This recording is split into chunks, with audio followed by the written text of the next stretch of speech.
David Hockney is here. He is considered to be one of Britain's greatest contemporary artists. Yet he is perhaps best known for immortalizing the city of Los Angeles in art. Over the years, his paintings and photography have reflected his fascination with swimming pools and the landscape of California.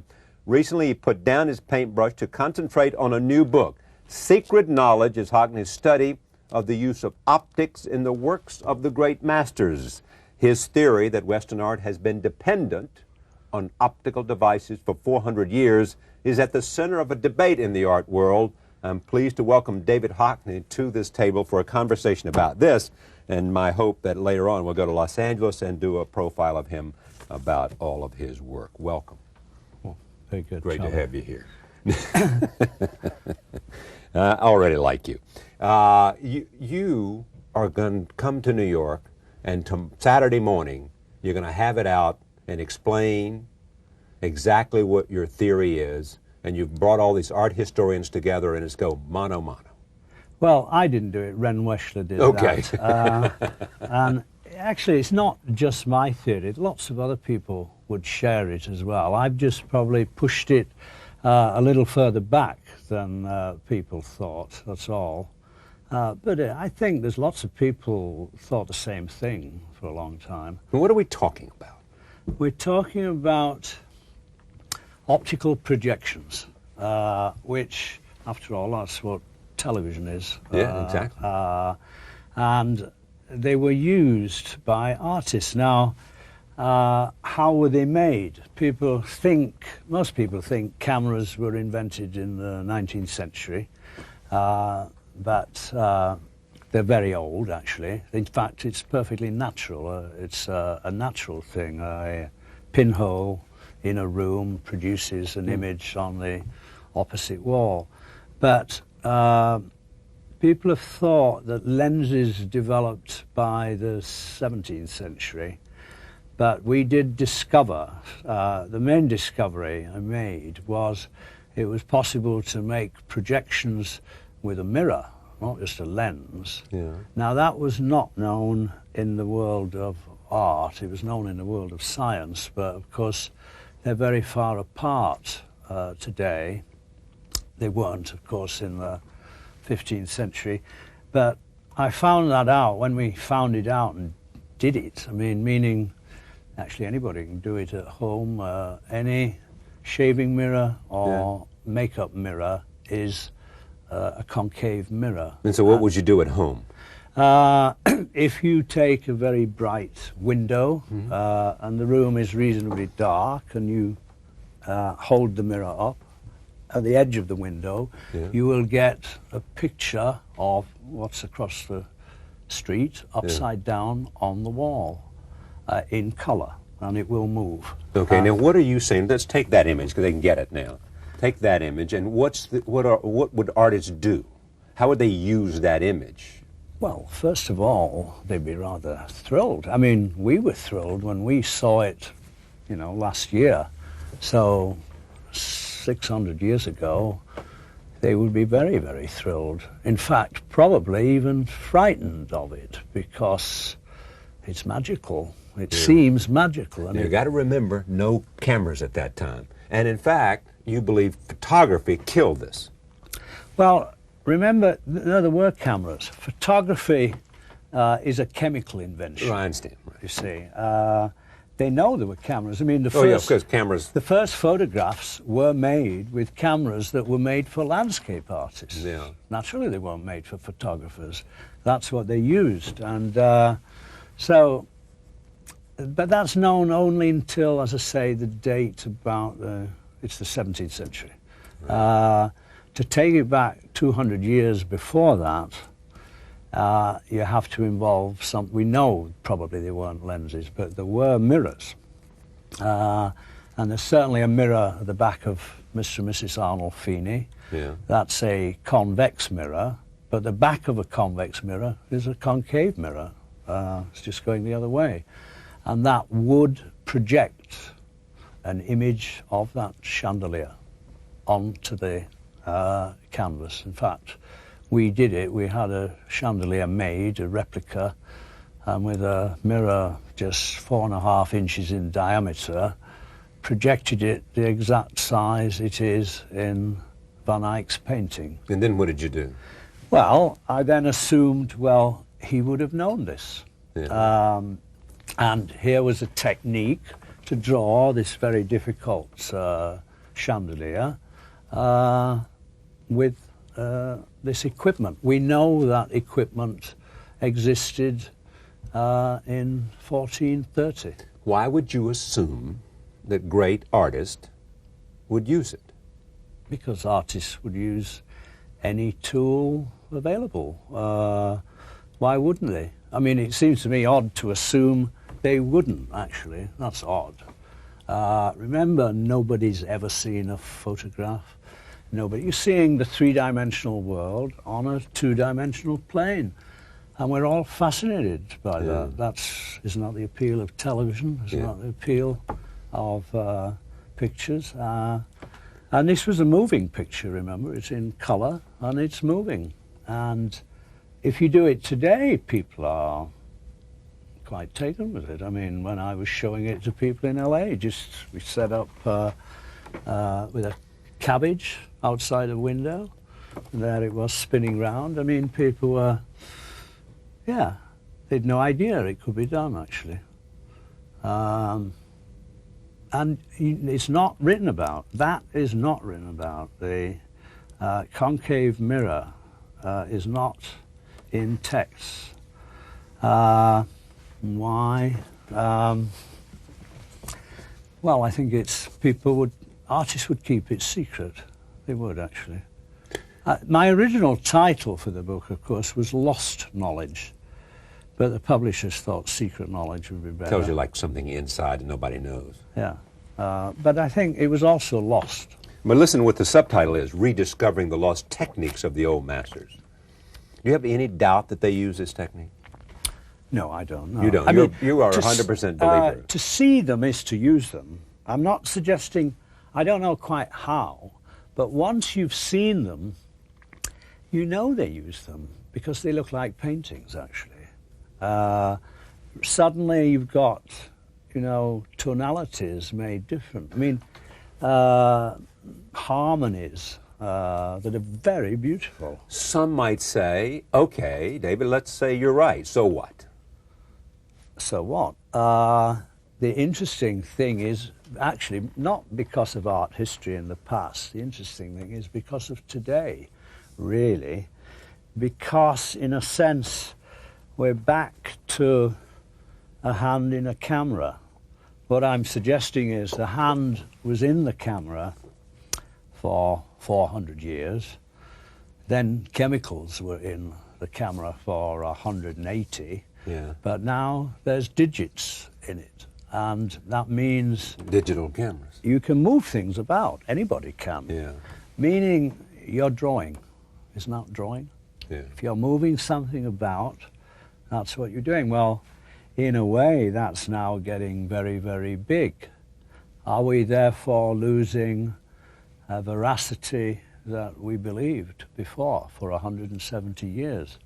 We're therefore going forward and going back to the construction of pictures with the lens and the hand. Why haven't art historians all agreed with you? Why do many of them say, not so fast?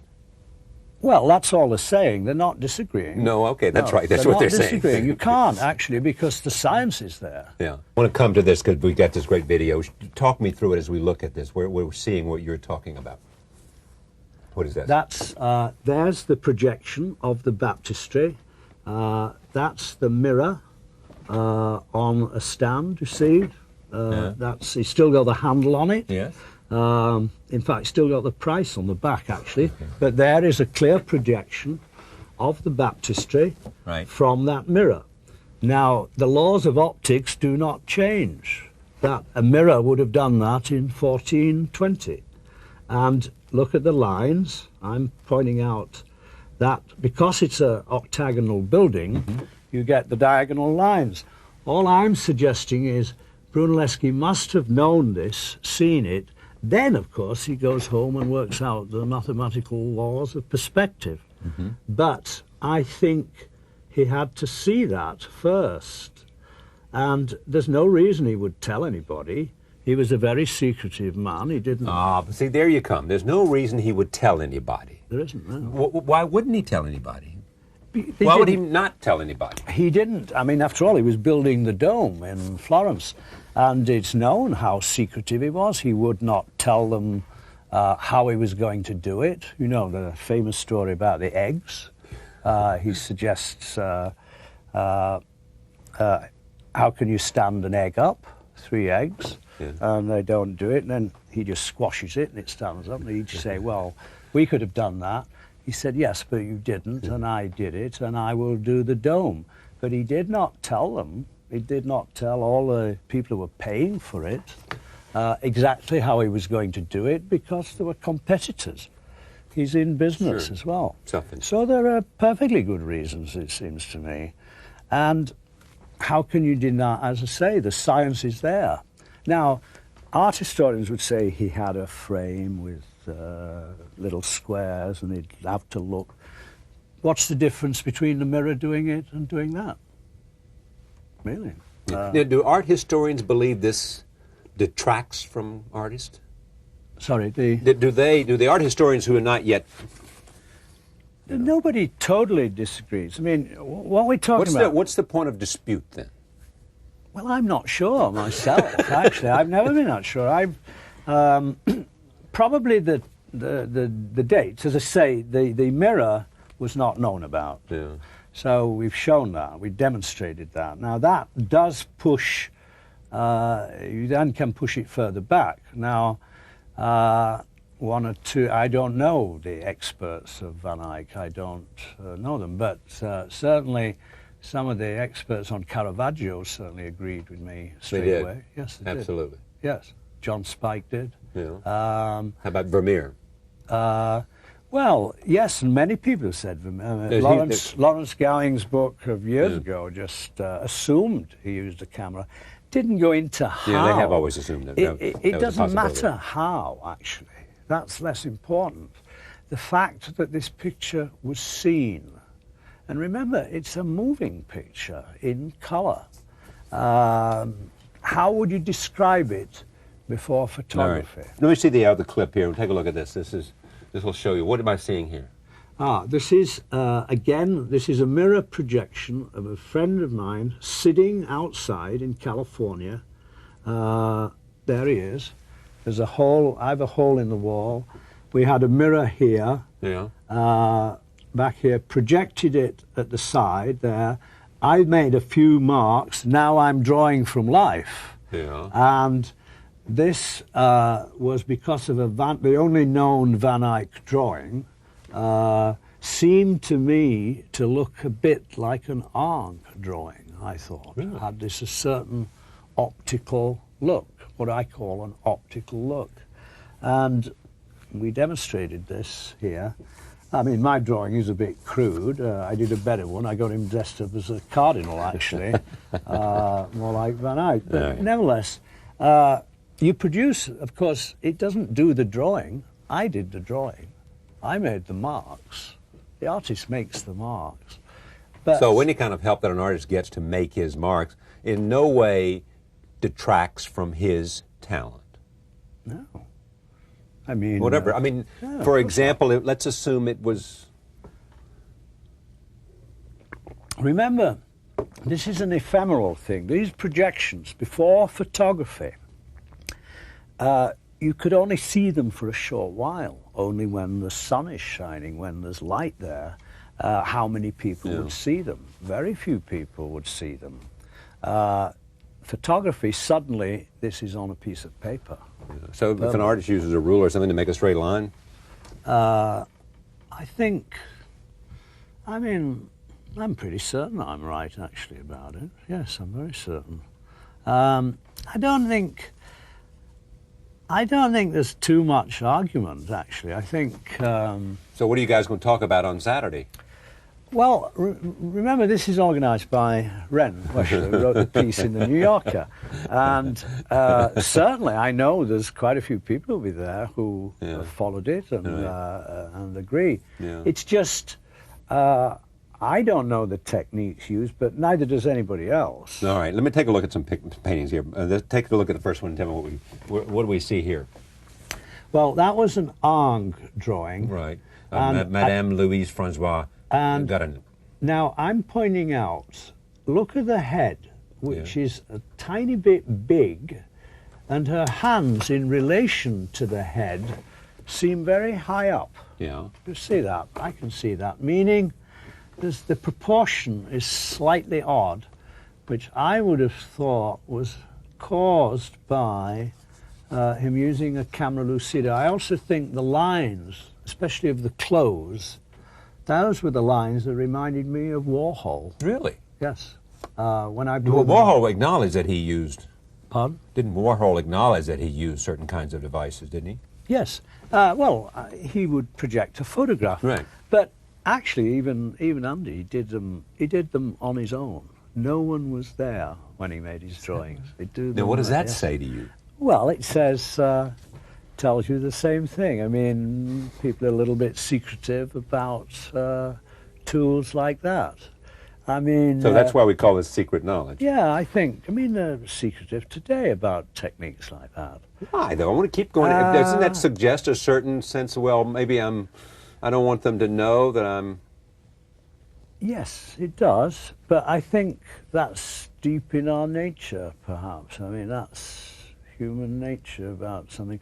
In the book, for instance, there's a story about a Dutch painter, Terentius, and Christian Huygens had been to London and bought a camera in 1620, and he's demonstrating it to friends in The Hague. Yeah. And Terentius comes along and feigns ignorance about what is happening. He pretends to be, and Huygens notices this and realizes he's pretending he's never seen it. That's 1620. I think you'd still have that today, actually. I mean, perhaps, and Huygens said Terentius would have liked to have claimed total skill, you see. People wanted to think, oh, he did this. Now, is the significance of your premise, that this occurs over a longer span of the history of Western art? Yes. Okay. Yes. Take a look at this, speaking of that. This is Johannes Vermeer, the milkmaid. Johannes Vermeer. Now, marvellous picture, absolutely marvellous picture. Somehow that milk seems to be running. Exactly. Isn't it? It's amazing. Right. It is amazing. Very, very beautiful. Now, on the far wall of that is a basket that is quite in focus, actually, and then a shiny little piece of metal, you can see, but the basket in the foreground is actually out of focus. Now, we don't see out of focus. We don't. I mean, our eye moves. Right.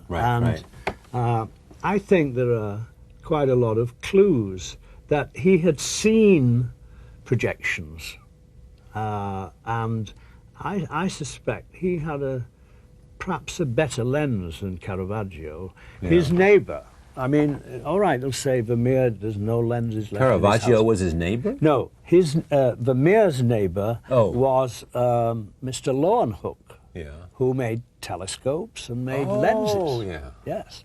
Now, he was also the executor of his will. The lenses would belong to Mr. Leeuwenhoek, I suppose. He would lend them. I mean, he would know they would make pictures. Lenses make pictures. They're making one now. There you go. And all right, go ahead.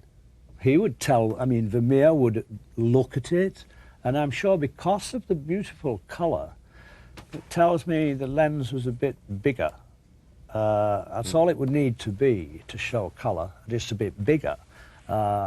It's letting in more light. Okay, next. This is Lorenzo Lotto's husband and wife. Now, this is sort of significant for you, is it not? Well, because I don't know whether you can see it there, but in the pattern on the tablecloth, there's a point where just to the right of his hand... It goes out of focus. It goes out of focus. Now, for instance, I'll point out, we noticed this. I noticed this because we have a good colour reproduction. Now, that's only in the last 20 years that you could see that. Meaning, new technology has enabled us to look at this painting. The painting is in St. Petersburg. I'm in LA, looking at it in a book. 20 years ago, that painting might have been reproduced in black and white, small, and I wouldn't see it. You wouldn't see it. But we did see it and thought, well, that is clearly out of focus, and he's had to paint it out of focus. And it was that Charles Falco, when I showed it to him, picked up saying, you can make calculations from this.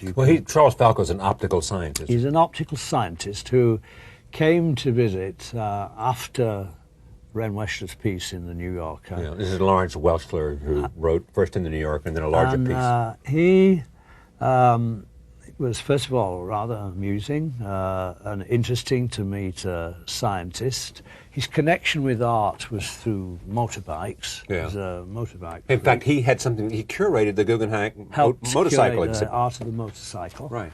And, but he then was very helpful because suddenly he could make, he said, yes, you can calculate things from this. And I'm just working on hunches, but I do know that it will be very difficult to paint that pattern by eye. And if you were doing it by linear perspective, it wouldn't go out of focus. Because you would calculate how the pattern is receding, you see. For you, how a painting was produced is as important as why. Well, because how images are made just tell us a lot about the images, doesn't it? Even on a television picture it does. How they are made, who is deciding where the edges are. Of course it does. I mean, that would bring us to today as well, I would think. Boy, this is great stuff. David Hockney, Secret Knowledge, Rediscovering the Lost Techniques of the Old Masters. There's going to be a, conference meeting, debate, session at New York University this weekend. Very limited seating. Very limited seating, so you may not be able to get in if you go or something. But there will be a discussion. Some smart art historians will be there, and whether there's conflict, controversy, or not, they'll talk. Thank you, David. Pleasure. Very good. The street upside down on the wall in color, and it will move. Okay, now what are you saying? Let's take that image, because they can get it now. Take that image, and what would artists do? How would they use that image? Well, first of all, they'd be rather thrilled. I mean, we were thrilled when we saw it, last year. So 600 years ago, they would be very, very thrilled. In fact, probably even frightened of it, because it's magical. It seems magical. Now, you got to remember, no cameras at that time. And in fact, you believe photography killed this. Well, remember, there were cameras. Photography, after all, that's what television is. Yeah, exactly. And they were used by artists. Now, how were they made? Most people think cameras were invented in the 19th century, but they're very old, actually. In fact, it's perfectly natural. It's a natural thing. A pinhole in a room produces an image on the opposite wall. But people have thought that lenses developed by the 17th century, but we did discover, the main discovery I made was it was possible to make projections with a mirror. To have you here. I already like you. You are going to come to New York, and Saturday morning you're going to have it out and explain exactly what your theory is, and you've brought all these art historians together, and it's go mano a mano. Well, I didn't do it. Ren Weshler did okay. that. And Actually, it's not just my theory. Lots of other people would share it as well. I've just probably pushed it a little further back than people thought, that's all. But I think there's lots of people thought the same thing for a long time. And what are we talking about? We're talking about optical projections, which... David Hockney is here. He is considered to be one of Britain's greatest contemporary artists. Yet he is perhaps best known for immortalizing the city of Los Angeles in art. Over the years, his paintings and photography have reflected his fascination with swimming pools and the landscape of California. Recently, he put down his paintbrush to concentrate on a new book. Secret Knowledge is Hockney's study of the use of optics in the works of the great masters. His theory that Western art has been dependent on optical devices for 400 years is at the center of a debate in the art world. I'm pleased to welcome David Hockney to this table for a conversation about this, and my hope that later on we'll go to Los Angeles and do a profile of him about all of his work. Welcome. Oh, very good. Great. Mirror, not just a lens. Yeah. Now, that was not known in the world of art. It was known in the world of science, but of course they're very far apart today. They weren't, of course, in the 15th century, but I found that out when we found it out and did it. I mean, meaning actually anybody can do it at home. Any shaving mirror or makeup mirror is a concave mirror. And so what would you do at home? If you take a very bright window and the room is reasonably dark and you hold the mirror up at the edge of the window, you will get a picture of what's across the